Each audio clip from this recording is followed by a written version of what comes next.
এই গল্পের কাহিনী শুরু হয় মতলবপুর নামে ছোট্ট একটা গ্রাম থেকে। এই গ্রামের মানুষ টাকা পয়সার দিক দিয়ে অনেক ধনী ছিল। সন্ধ্যা হওয়ার আগে গ্রামবাসীরা সবাই টাকা পয়সা লুকিয়ে রাখতো এবং কি সবাই চিরা পোশাক পরিধান করত। সবাই আল্লাহর কাছে দোয়া করত ওই বডি বিল্ডার জন্য ওই গ্রামে প্রবেশ না করে। বডি বিল্ডার যখন গ্রামে প্রবেশ করত, গ্রামবাসীদের দেখতে পেলে তাদের কাছে গিয়ে জিজ্ঞাসা করত, আমার টাকা পয়সা আমাকে ফিরিয়ে দাও। তখনই কিন্তু ওই ব্যক্তি চিন্তা ভাবনা করত, সঙ্গে সঙ্গে কিন্তু বডি বিল্ডার তাকে মেরে ফেলতো। সকাল হওয়ার সাথে সাথে ওই গ্রামে কিন্তু অনেক টাকা পয়সা পড়ে থাকতে দেখা যেত এবং কি এক সাইডে অনেকগুলো লাশ পাওয়া যেত।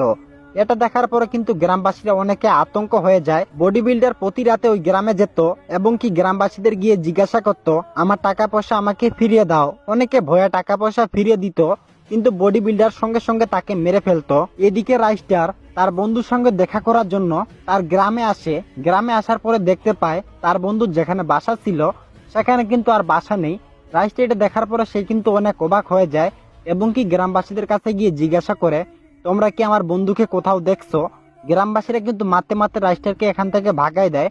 রাইস্টার কিন্তু একটা ওয়ালেট দেখতে পায়, 3জন ব্যক্তি মিসিং আছে। রাইস্টার কিন্তু একজনকে দেখতে পায়, সে হচ্ছে তার বন্ধু। রাইস্টার এটা দেখার পরে সে কিন্তু অনেক অবাক হয়ে যায়। সন্ধ্যা হওয়ার শুরু হওয়ার আগেই গ্রামবাসীরা কিন্তু অনেকে টাকা পয়সা লুকিয়ে রাখতে শুরু করে। রাইস্টার কিন্তু একটা গাছের আড়াল থেকে সবকিছু দেখতে শুরু করে। একজন ভিখারি কিন্তু রাস্তায় ভিক্ষা করতেছিল। সঙ্গে সঙ্গে কিন্তু ওই বডি বিল্ডার ওই ভিখারির কাছে আসে এবং কি ভিখারিকে বলতে শুরু করে, তুমি কি ধনী না গরিব? ভিখারি রাগী কণ্ঠে বলতে শুরু করে, তুমি আমার অবস্থা দেখে বুঝতে পারছো না আমি ধনী না গরিব?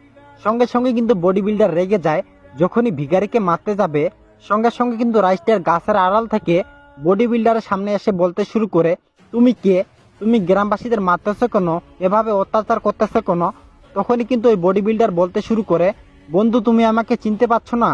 তখনই কিন্তু রাইস্টার বলে, বন্ধু তুমি? তখনই কিন্তু রাইস্টার বলতে শুরু করে, তোমার অবস্থা কি করে এমন হলো?